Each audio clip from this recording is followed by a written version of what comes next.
Hi everyone, making a video here on the Chrysler Pacifica gas model. Basically my overview of the cons of this vehicle. Now, I've driven this vehicle for over 30,000 miles now. And if you're watching this, if you're looking to buy a Pacifica, in terms of the model years 2020, 2019, 2021, or even 2022, they're basically all going to be the same in terms of comfort, quietness, gas mileage, and whatnot.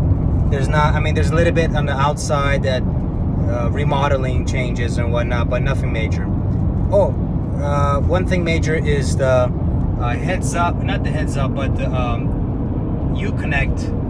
The Uconnect is updated for the 2022 model. So if you're getting 2022, 2023, not 2020, 2021, 2022, those models will have the updated Uconnect. So let's jump into the cons of this vehicle. And if you haven't watched my other videos, I really like this vehicle.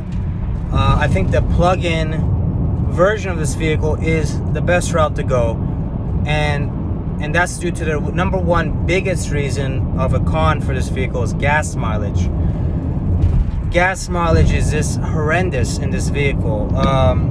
People are maybe okay with paying, every single week, maybe $150, $200 a week, depending on your driving. But I came from I think I got spoiled because I came from a hybrid, driving a hybrid to this vehicle, and I know how to drive a vehicle, right? You don't want to step on the gas before coming to a red light, inflating your tires, you name it, not pressing on the gas that hard.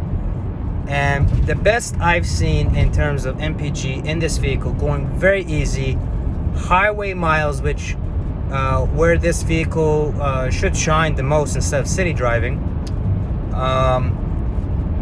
I'm getting maximum 22, 23 miles per gallon.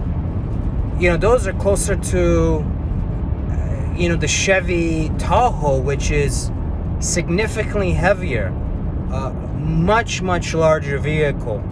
This overall, that vehicle gets actually pretty good gas mileage for the size. This vehicle is much smaller, is on a car chassis, is much more lightweight, much more aerodynamic, yet the MPG on this is just horrendous. Now, the beauty of this vehicle is it does have a V6 engine. So the V6 engine is plenty powerful. But another con of this, number one con, like I said, is MPG is terrible. Now, if you're driving mostly city, you're going to get a lot less than 22 miles per gallon in this vehicle. You're probably going to get 17, 18 miles per gallon, which is just really bad. The second thing is what I was saying, that in terms of overall weakness is the engine is great, but this transmission is just terrible. And that really comes down to how reliable this vehicle will be over time. If you look at Consumer Reports, a variety of different independent magazines, and reviews, they rate this to the bottom of the list due to it being very unreliable. And I kind of can agree with that, because the transmission in this vehicle is searching for gears. It takes some time to really pick up the gear needed, especially when you're doing an on-ramp, or you're trying to shift gears into the best gear possible. Is always trying to search for it, unfortunately. And like I said earlier, this is the gas model, so the plug-in hybrid, you don't have that problem. It's actually quite seamless. So that vehicle is my recommendation if you're looking to get a Pacifica, in my honest opinion. Those are the really big downsides. Another one is, the vehicle itself, it looks really nice. It looks luxurious on the outside, but the metal itself, I guess, when there is very thin metal. And what I mean by that is it easily dents. Maybe that's due to weight savings or whatnot.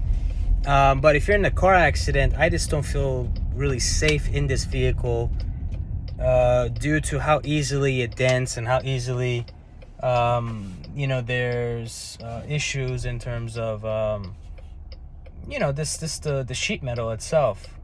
It is easily buckles.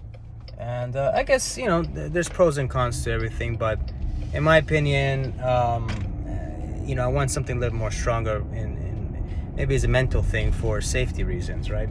I've never had this type of issue. I mean, I've had dents on vehicles, but in this vehicle is just very easily dented or whatnot. The comfort is not bad. It's actually pretty good. Is a minivan. So this is probably going to be on the top of the list with the Sienna.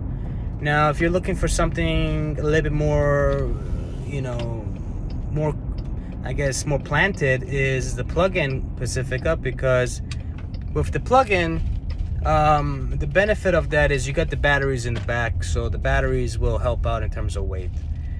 Overall, I like the vehicle. I think there should be some improvements. This is the reason why I'm making this video, not only to inform you guys of the cons of the vehicle, and also the pros. There's a lot of pros of this vehicle too, but to inform you guys before you make a decision to purchase this, because there are people that will purchase this vehicle and they figure out, especially with gas prices, all over, $6 a gallon in California unleaded, Florida almost $3.50 a gallon or whatnot. It's pretty bad, and it adds up. And you may want to save some money purchasing vehicles in the beginning, but when you're spending over $500-600 for gas every single month, you multiply that by 12, you are losing money big time. You might as well purchase a plug-in, or not only a plug-in but also a Sienna hybrid. A Sienna hybrid gets 33 miles per gallon city and highway.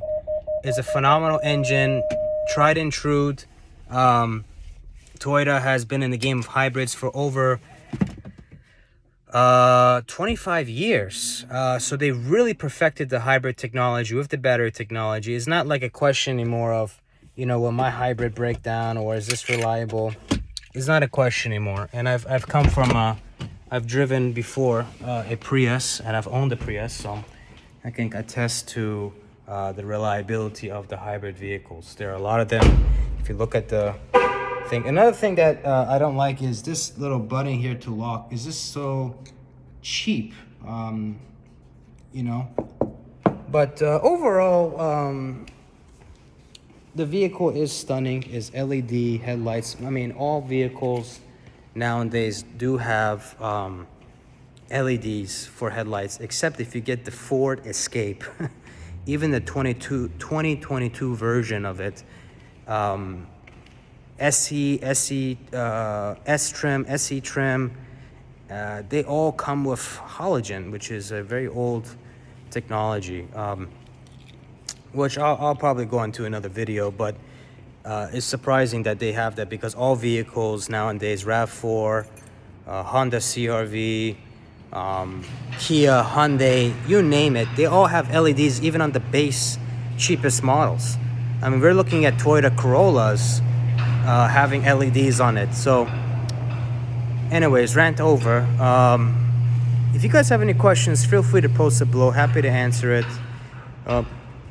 Regarding your questions, and there's a vehicle that really got dented right there. But yeah, happy to answer any questions, guys, that you may have. Feel free to post it below. Press the like button, subscribe, and catch you guys on the next video. Thanks.